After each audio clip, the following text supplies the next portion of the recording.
এভাবে আর কতক্ষণ বসে থাকবে পিসি? তোমার নিজেরও তো শরীরটা বেশি ভালো নেই। এভাবে সকাল থেকে না খেয়ে বসে থাকলে শরীরটা যে আরো খারাপ লাগবে। পিসে মশাই বেঁচে থাকলে কি তোমাকে না খেয়ে থাকতে দিত? মানুষটা আমাকে এইভাবে ফাঁকি দিয়ে চলে গেল। সবাই বলে স্বামী স্ত্রী নাকি জন্ম জন্মান্তরের সাথী, তবে আজ কেন আমায় একা ফেলে সে চলে গেল? সবাই তো চিরকাল বেঁচে থাকে না পিসি, তোমাকে আমাকেও তো একদিন এই দুনিয়া ছেড়ে চলে যেতে হবে। সব দেহ তো এভাবে বেশিক্ষণ রাখা ঠিক নয়। সৎকারের ব্যবস্থা করবে না নাকি? সৎকার কে করবে শুনি? তুমি করবে নাকি? মা গো মা, এই ছুরি আজকের দিনেও তোর মুখ দিয়ে পটর পটর কথা বেরোচ্ছে। তোমাদের জ্বালায় তো চুপ করে থাকার উপায় নেই। এসেছে দুটো সান্ত্বনা দেবে, তা না এসেই খোঁচা মারা শুরু হয়ে গেছে। দেখ ননি, ছোট ছোটর মতো থাকবি, বেশি বাড়াবাড়ি করলে কিন্তু। কি করবে শুনি? তোমাকে আমার ভালো মতো চেনা আছে, আমার সাথে লাগতে এসো না খুড়ি। আমিও কিন্তু এই গায়েরই মেয়ে। থাক তোরা চুপ কর, বাড়িতে মানুষ মরেছে, এখন ঝগড়া করিস না, লোকে খারাপ বলবে। ঝগড়া না করে আর কি উপায় আছে পিসি? দেখছো না কেমন পায়ে পা লাগিয়ে ঝগড়া করতে এসেছে আমাদের সাথে। আমার পেছনে লাগলে আমি কি ছেড়ে কথা বলবো নাকি? কি এমন কথা বললাম তোকে আমি? মৃতদেহ তো এভাবে বেশিক্ষণ রাখা ঠিক নয়, আমি তো শুধু সেটাই বলেছি। তুমি জানো না পিসি, ছেলেমেয়েরা আসছে, সন্তানেরা এলে বাবার সৎকার করবে। মুখাগ্নি করার জন্য তো ছেলের আসার দরকার। লোকটা সারা জীবন ছেলে মেয়ের জন্য কষ্টই করে গেল, কেবল এই বয়সে লোকটাকে একা করে দিয়ে সবাই চলে গেল। সব কথার মধ্যে তুই একটি কথা কি বললি রে রাঙা? সবার জন্য লোকটা করে গেল, বিনিময় কিচ্ছু পেল না। তুমি আর দুঃখ করো না দিদি, একটু বাদেই তো সবাই চলে আসবে। তুমি স্নান সেরে সূচি বস্ত্র পরো, চলো আমি নিয়ে যাচ্ছি। হ্যাঁ তাই চলো। এই বর্ষা বাদলের দিনে না একদম কোথাও যেতে ভালো লাগে না। দিব্যি নিজে গিয়ে ঘুরে এলেই পারে, শুধু শুধু কাদা জলের মধ্যে আমাকে গ্রামে নিয়ে যাওয়া। কই গো গিন্নি, তোমার হলো গোছগাছ? আমাদের তাড়াতাড়ি বেরোতে হবে, নইলে যে ট্রেন ধরতে পারবো না। বাবা মরেছে, তুমি গিয়ে মুখাগ্নি করে এলেই তো পারো, শুধু শুধু আমাদের কেন নিয়ে যাচ্ছ বলো তো? আবার বাবা, কি তোমাদের কিছু হয় না নাকি? একটা মানুষ মারা গেছে, সেখানে যাব, আর যাবার সময় এত কথা কেন শুনি? এত কথা কি আর সাথে বলছি? গেলেই তো তোমার মা আর বোনের মুখ ঝামটা সহ্য করতে হবে। তাদের খোঁচা মারা কথা না আমার একদম সহ্য হয় না বাপু। চিরকাল আমার বাবা চেয়েছিলেন আমাদের পরিবারটা যেন একান্নবর্তী পরিবার হয়ে থাকে, কিন্তু তোমাদের জন্য আজ আমরা সবাই আলাদা আলাদা থাকি। হ্যাঁ, এখন তো সব দোষ আমার। আমি তো তোমাদের পরিবার ভেঙেছি, তাই না? পুরোপুরি ভাঙনি, আবার বেঁধেও রাখুনি। সংসার আলাদা হবার পেছনে তোমার ভূমিকাও কিন্তু কম না গিন্নি। তোমার সাথে বিয়ে করে আমার জীবনটাই শেষ হয়ে গেল। এখন এই হলোকের মায়া ছেড়ে আমি যেতে পারলেই বাঁচি। কি শুরু করেছো তোমরা? তোমাদের জন্য কি শান্তিতে একটু ঘরে থাকার উপায় নেই? এভাবে চলতে থাকলে তো বাড়ি ছেড়ে রাস্তায় গিয়ে বসে থাকতে হবে আমায়। সে কি রে, তুই এখনো গোছাসনি জয়া? আমাদের ট্রেনের সময় হয়ে গেল। তোমরা যাচ্ছ যাও, আমাকে এর মধ্যে টেনো না তো মা, আমি যাব না। আমি বলেছি সবাই যাবে, মানে সবাইকেই যেতে হবে। আর একটা কথা যেন না শুনি আমি। 20 মিনিটের মধ্যে সবাই যেন গুছিয়ে বের হয়।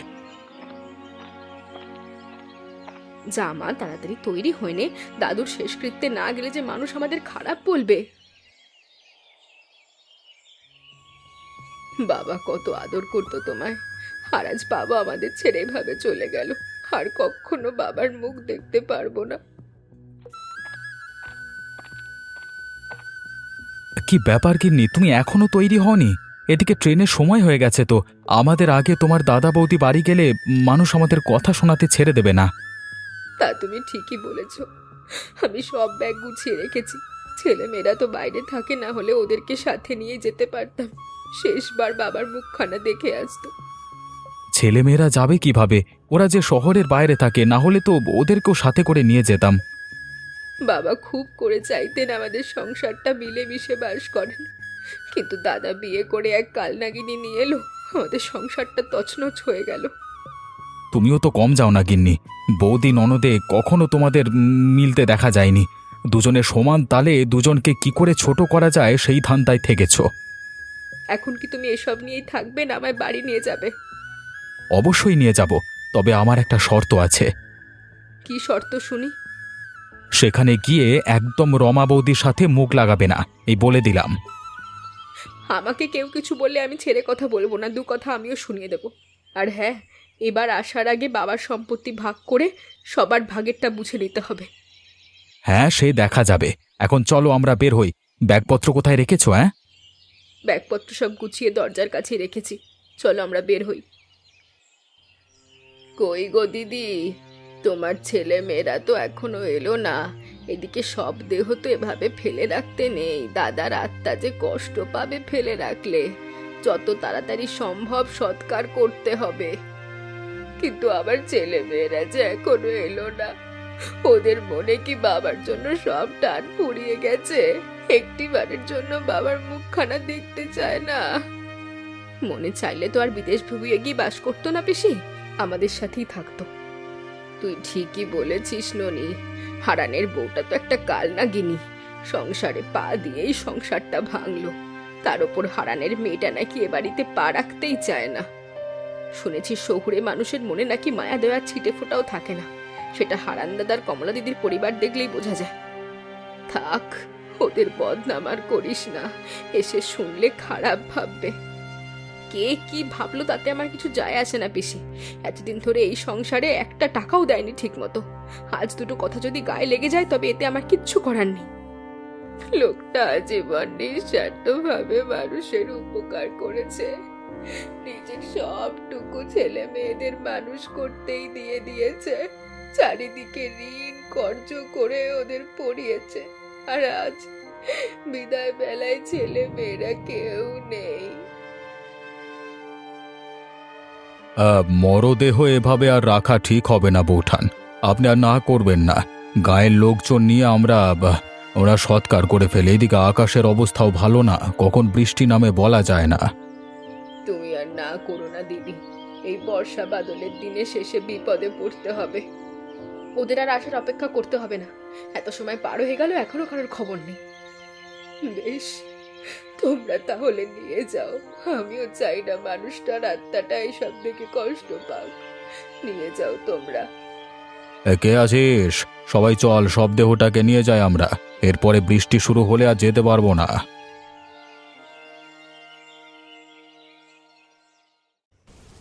আর কত পথ চেয়ে বসে থাকবে পিসি? ওরা আসার হলে ঠিক এতক্ষণে আসতো, নিশ্চয়ই আসবে না। বাইরে বৃষ্টি শুরু হয়ে গেছে, সেই সকাল থেকে একটা দানাও মুখে দাওনি তুমি। না রে মা, আমার পেটে আজকে কিছু যাবে না, তুই গিয়ে খেয়ে নে। আর বাড়িটা কেমন অন্ধকার লাগছে, দোতলার বারান্দায় আলো জ্বেলে দিস। এ বাবা, আমি তো বাড়িতে সন্ধ্যা প্রদীপ দিতেই ভুলে গেছিলাম। তুমি বসো পিসি, আমি এক্ষুনি প্রদীপ নিয়ে আসছি। মা, ও মা, কোথায় তুমি? কি ব্যাপার দাদা, বাড়িঘর এমন অন্ধকার কেন? আর চারিদিকে এমন শুনশান নীরবতা কেন? মরা বাড়িতে নীরবতা থাকবে না তো কি গান বাজনা বাজবে? তোমার মতো দু একজন থাকলে অবশ্যই সেখানে গান বাজনাই চলবে বৌদি। চুপ করবে তোমরা। শোকের মাঝেও তোমাদের ঝগড়া করতে মন চায়? হ্যাঁ, এই জন্যই আমি এখানে আসতে চাই না। সবাই যখন এসেই পড়েছিস, বাইরে দাঁড়িয়ে না ভিজে ভেতরে আয়। সে কি মা, তুমি এখানে? আর অন্ধকারে তো দেখতেই পাইনি তুমি বারান্দায় আছো। আলোতেই কখনো দেখতে পেলি নে আমাদের, আর আজকে এই হুটকুটে অন্ধকারে কি করে দেখবি? মা, ও মা, বাবা কোথায়? আমি বাবাকে শেষবারের মতো দেখতে চাই। বাবা আমাদের ছেড়ে কেন চলে গেল? তোদের বাবা চলে গেছে এই সরকার বাড়ির মায়া কাটিয়ে, অনেক দূরে চলে গেছে। বাবা লাশ কোথায় রেখেছো মা? আর বাড়িতে লোকজন নাই কেন? লাশের সৎকার করতে হবে তো। সৎকার হয়ে গেছে সেই বিকেলে, আর তোরা এই সন্ধ্যায় এসে এখন দায়িত্ব দেখাচ্ছিস? সে কি কথা মা, আমাদের কি এ বাড়িতে কোনো মূল্য নেই? আমরা আসার আগেই সব করে ফেললেন। আমাদের খবর দেওয়ার তাহলে কি দরকার ছিল শুনি? তোমাদের খবর দিয়েছে কখন শুনি? পিসেমশাই সেই কাল রাতে মারা গেছে, আর আজ এসেছো তোমরা শেষ দেখা করতে? ভালো পারো বটে তোমরা। এই ননি, বড়দের কথার মাঝে একদম কথা বলবি না তুই, বড্ড পেকেছিস না। কি করব দিদি, তোমাদের মতো পাকা মানুষদের সাথে থেকে থেকে তো আর কাঁচা থাকার উপায় নেই। এটা তোরা একদম ঠিক করিসনি ননি, আমাদের জন্য একটু অপেক্ষা করতিস। কাল রাত থেকে অপেক্ষা করছি, আর কত অপেক্ষা করবো বলতে পারো দাদা? ওদেরও সব বুঝিয়ে লাভ নেই ননি, ওরা যখন এসেই পড়েছে ওদের দোতলার ঘরে নিয়ে যা। যার যার ঘর সবাই চেনে, ওদের তো আর বরণ করে নিয়ে যেতে পারবো না। তুমি এখন ঘরে চলো পিসি, সারাদিন অনেক ধকল গেছে তোমার। দেখেছো এইটুকু মেয়ে আমাদের কিভাবে অপমান করে গেল। এর শোধ আমি তুলবই, আমার নামও রমা। এখন এখানে দাঁড়িয়ে বৃষ্টিতে না ভিজে সবাই যার যার ঘরে যাই, চলুন চলুন। হ্যাঁ হ্যাঁ তাই যাই, সবাই চলো।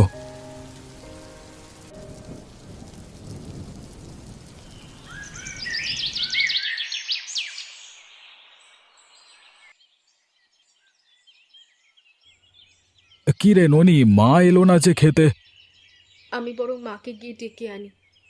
কারো কোথাও যেতে হবে না, পিসি এখন খাবে না বলে দিয়েছে। তোমাদের খাওয়া তোমরা খাও। তুমি এভাবে কথা বলছো কেন ননি? আসবার পর থেকেই লক্ষ্য করছি তুমি আমাদের উপরে কোনো কারণে বিরক্ত হয়ে আছো। যে সন্তানেরা বাবার মৃত্যুর পর সময় মতো আসতে পারে না, তাদের ওপর বিরক্ত না দেখি আর কি করব বলুন জামাইবাবু? তোর সাহস কিন্তু অনেক বেড়েছে রে নুনি, একটা থাপ্পড় মেরে না তোর আক্কেল ফিরিয়ে আনবো আমি বলে দিলাম।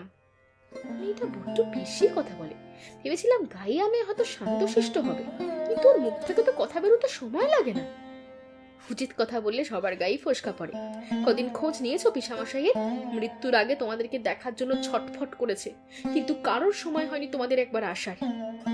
মানছি আমাদের ভুল হয়েছে, তাই বলে আমাদের সাথে এভাবে কথা বলবি তুই? যাক, সবাই এখানেই আছো দেখছি। তোমাদের সাথে আমার কিছু জরুরি কথা ছিল। আরে মোড়ল কাকা, আসুন আসুন, বসুন বসুন। না না, আমি বসবো না।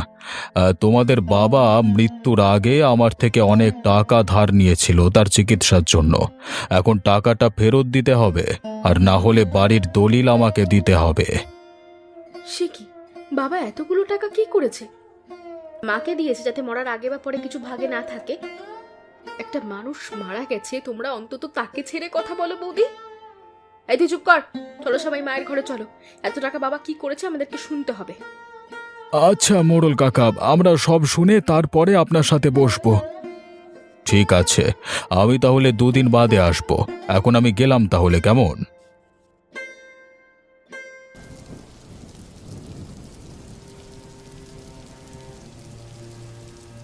মা, তোমার সাথে আমাদের কথা আছে।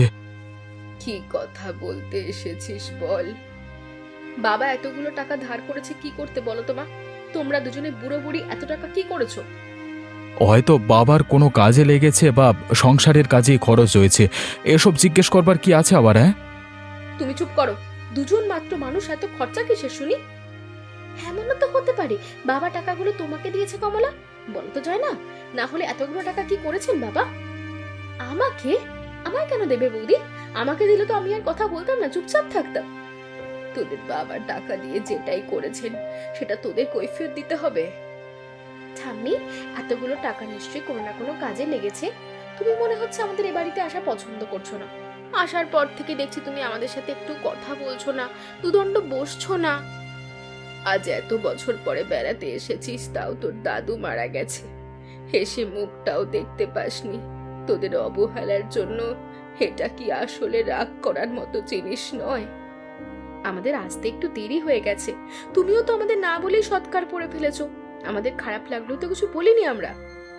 সব সময় অজুহাত দিস না, লোকটা তোদের জন্য কি না করেছে।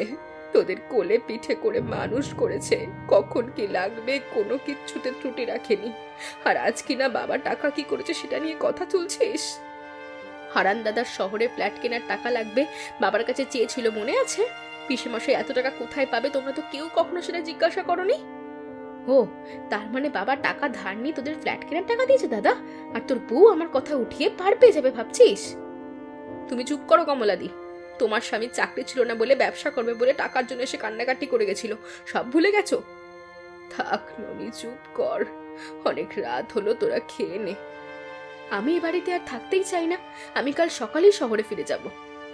ঠিক আছে, তাই যাস দিদি ভাই, এখন খেয়ে নিবি চো।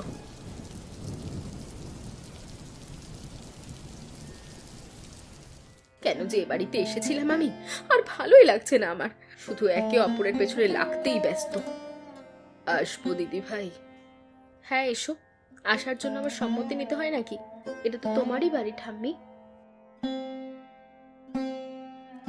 তোরা হলি শহরের মানুষ, হুটপাট ঠুকে পড়া তো পছন্দ নাও করতে পারিস। না না, তেমন কিছু নয়। আচ্ছা ঠাম্মি বসো এখানে, তোমার আমার সাথে অনেক কথা আছে। কি কথা বলবি বল। দাদু এতগুলো টাকা দিয়ে কি করেছে ঠাম্মি? তোমাদের দুজনের তো এত টাকা খরচ হওয়ার কথা নয়। বাবাকে আর পিসিকে দাদুর নিজের জমানো টাকা থেকেই টাকা দিয়েছিল। এই গয়নাগুলো বানাতে গিয়েই তো দাদু এতগুলো টাকা ধার করেছিল। এত গয়না কার জন্য বানিয়েছে? তুমি তো আর এখন এসব পড়ো না যে তোমার জন্য বানাবে। গয়না বানিয়েছিল তোর আর কমলার মেয়ের বিয়ের সময় যে গয়না লাগবে। তোদের দু বোনের বিয়ের সব গয়না তোর দাদু বানিয়ে রেখেছে। দাদু আমাদের কথা এত ভাবে? শুধু ভাবে না, তোমাদের কথা ভেবে যে কত চোখের জল ফেলেছেন পিসেমশাই। দাদা বাবু কমলা দিদি বর্ষার সময় এলেই কয়া পাতায় পান্তা খেতে খুব ভালোবাসত। সেজন্য বর্ষার সময় এলেই পিসামশাই কলা পাতায় পান্তা নিয়ে তোমাদের সবার আসার অপেক্ষা করতেন। কিন্তু তোদের আসার সময় হয়নি। এই বুড়ো বুড়ির কথা তো মনেই পড়েনি। ছোটবেলায় তুই পান্তা খেতে খুব পছন্দ করতিস, তাই প্রতি বছর চিঠি নিয়ে পাঠাতো বর্ষা এলে। তোদের আর আসার সময় হয়নি। আমি শহরে গিয়ে যাত্রিক মানুষগুলোর পরিবেশে বড় হয়ে সব স্মৃতি মায়া ভুলে গেছিলাম ঠাম্মি। আজ আবার স্মৃতির পাতা সব মনে করিয়ে দিল। ক্ষমা করে দাও ঠাম্মি। তোরা তোদের ভুল বুঝতে পারলেই আমার সার্থকতা। এখন নে দিদি ভাই, এগুলো তুলে রাখ, তোর বিয়ের আশীর্বাদে লাগবে। ঠিক আছে, দাও আমায়। অনেক রাত হলো, আমি এবার আসি, তুই ঘুমা। কাল সকালে আমাদের সবার জন্য কলা পাতায় পান্তা করে দেবে ঠাম্মি। ঠিক আছে দেবক্ষণ। চল ননি, আমরা যাই। হ্যাঁ হ্যাঁ চলো পিসি।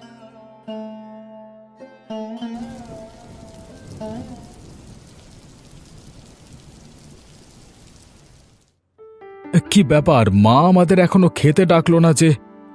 তোমার মা বুঝি আমাদের সাথে আসার পর থেকে একবেলাও খেয়েছে?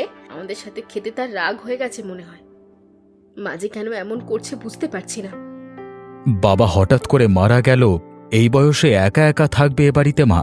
থাকার অবলম্বনটুকুও অর্থাৎ এই বাড়িটা মোড়ল নিয়ে নিতে চাইছে। তার কি আর মনে শান্তি আছে? আর তোমরা পড়ে আছো তাকে কথা শোনানো নিয়ে। তুমি চুপ থাকো, সবসময় বেশি বেশি কথা বলো। ভাবলাম এসে বাড়ির ভাগটা বুঝে নেব, কিছুই পেলাম না, উল্টো মায়ের রাগ সহ্য করতে হচ্ছে। চাইলে মায়ের গয়নাগুলো তো আমরা ভাগ নিতে পারি। মা তো এখন আর এও স্ত্রী নন, এখন বেদবা মানুষ। এসব গয়না দিয়ে কি করবেন? তুমি ঠিক বলেছো বৌদি, মায়ের গয়নাতে তো আমাদের ভাগ আছে। মা মারা গেলে তো ওগুলো আমাদেরই হবে। বিকেলে মায়ের থেকে সব বুঝে নেব। একজন তো মরেছে, তার জন্য মায়া লাগছে না, উল্টো এখন মায়ের মরার অপেক্ষা আছো তোমরা? বলি তোমাদের মধ্যে একটু মনুষ্যত্ব আছে? ননি, তুই কিন্তু বড্ড বেশি কথা বলিস। আমি উচিত কথাই বলি বৌদি। বারান্দায় পিসি ডাকছেন তোমাদের, এসে দুটো খেয়ে আমাদেরকে উদ্ধার করো। আমি এবার জয়াদির সাথে একটু বেরোবো। জয়াকে নিয়ে কোথায় যাবি তুই? গ্রাম ঘুরতে চেয়েছে তাই। এখন চলো সবাই খাবে। কি ব্যাপার মা, আজকে বারান্দায় এভাবে বিছানা পেতে খাবার আয়োজন করেছো? ছোটবেলায় আমি আর দাদা ভাই বৃষ্টির দিন এলেই বাবার সাথে বারান্দায় বসে খেতাম। বৃষ্টির দিনে কলা পাতায় পান্তা খেতাম আমরা। ইলিশ ভাজা আর কয়েক পদের ভর্তা দিয়ে খেতে যা ভালো লাগতো না। সেই দিনগুলো যে কোথায় হারিয়ে গেল। কতদিন বাদে আবার খেতে বসলাম। আজ বাবা বেঁচে থাকলে বলতেন, বৃষ্টির দিনে পেট গরম হলে পান্তা ভাত খা কলা পাতায়। বাবাকে আজকে খুব মনে পড়ছে। এমন কোনো বৃষ্টির দিন নেই যে পিসেমশাই কলা পাতায় পান্তা নিয়ে তোমাদের জন্য অপেক্ষা করেননি। তোমরা এতই ব্যস্ত, এই বুড়ো বুড়ির খোঁজ তোমরা কেউ নাওনি। আমরা বুড়ো হলে তো আমাদের ছেলেমেয়েও আমাদেরকে এভাবে একা বাড়ি রেখে চলে যাবে। মা তুমি আমাদের ক্ষমা করে দাও, আমরা আমাদের ভুল বুঝতে পেরেছি। তোমরা এখানে একা একা এত কষ্টে থেকেছো তা আজ বুঝতে পেরেছি। হ্যাঁ মা, আমরা আজ থেকে এখানেই থাকবো সবাই মিলে। সবাই যে এখানে থাকবে, তো এই বাড়ি তো মোড়ল মশাই নিয়ে যাবে বলছে। আর এত টাকা কোথায় পাবো আমরা বাড়ি ছাড়িয়ে নিয়ে যাওয়ার? এই বৃষ্টি মাথায় তুই কোথায় গিয়েছিলি? দাদুর এই বাড়িটা ছাড়াতে গিয়েছিলাম মা। কিভাবে করেছিস দিদি ভাই? কালকে সেই সকল গয়না মোড়লকে দিয়ে সব দেনা মিটিয়েছি ঠাম্মি। এ কি করেছিস তুই? ওগুলো তোদের বিয়ের আশীর্বাদের গয়না। তুমি তো আছো আশীর্বাদ করার জন্য। আর দাদুর এই বাড়ি নিলামে তুলে ওই গয়না আমি নিতে চাই না। দাদুর এই বাড়িতে থাকা মানে আমাদের সবার জন্য আশীর্বাদ। জয়া ঠিকই বলেছে মা, আমরা সবাই ভুল বুঝতে পেরেছি। আয় মা, খেতে আয় এখন। আর হ্যাঁ, আমি আর শহরে ফিরবো না, এখন থেকে আমি এখানেই থাকবো। তুই একা না, আমরা সবাই থাকবো। সত্যি? আজকে কি রান্না হয়েছে আমাদের জন্য? বৃষ্টির দিনে সেই ছোটবেলার স্মৃতি মনে করিয়ে দিতে আজ সবার জন্য কলা পাতায় পান্তার আয়োজন হয়েছে। আজ আমরা পরিবারটা আগের মতো সম্পূর্ণ হলাম। আজ যে আমার কি খুশি, আমার আনন্দের শেষ নেই আজ। এই কলা পাতার পান্তাই আপনার জন্য আনন্দ নিয়ে এসেছে মা। নাও, এখন সবাই খাওয়া শুরু করো।